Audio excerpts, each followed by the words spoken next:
Mahasiswa mata kuliah interpretasi dan penalaran hukum. Tidak terasa kita telah sampai pada penghujung pertemuan, yakni pertemuan ke-8.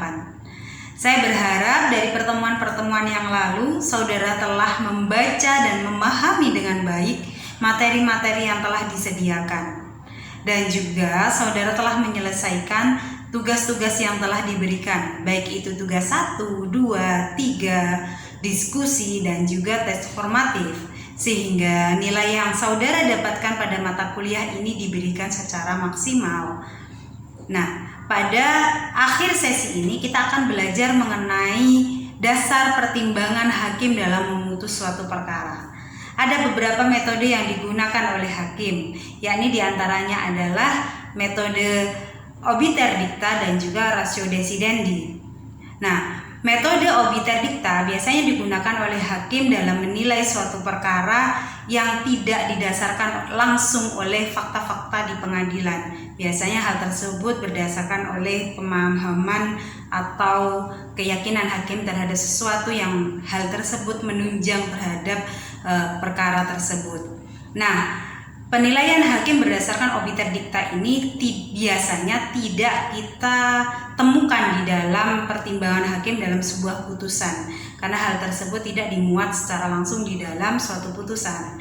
Berbeda halnya dengan ratio decidendi. Ratio decidendi ini merupakan metode pertimbangan hakim dalam memberikan putusan yang didasarkan langsung pada fakta-fakta yang terungkap di persidangan, baik itu juga terhadap pertimbangan yuridis maupun pertimbangan fakta-fakta hukum yang terungkap dalam persidangan, dan hal tersebut dituangkan dalam putusan hakim terhadap suatu perkara tersebut.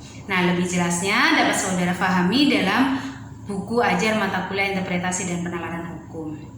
Nah, sedikit evaluasi yang dapat kita lakukan terhadap materi-materi yang lalu. Saya melihat bahwasanya dalam setiap forum diskusi maupun tugas 1, 2 yang telah diberikan, saudara-saudara dalam menjawab pertanyaan masih terpaku pada secara teoritik dalam buku, belum menggambarkan pemahaman pribadi saudara terhadap materi yang ada di dalam buku dan disampaikan dengan narasi pribadi. Dan masih sangat banyak juga yang melakukan plagiasi dengan menyalin dari sumber internet lalu menempel begitu saja tanpa dilakukan editing. Bahkan penyusunan kalimatnya menjadi tidak benar karena hanya dilakukan dengan menyalin dan menempel saja. Saya berharap ini menjadi perhatian khusus sehingga saudara dapat memperbaiki di mata kuliah lain, atau jika masih bisa dilakukan perbaikan pada mata kuliah ini, maka dapat saudara lakukan. Terima kasih, sampai berjumpa kembali.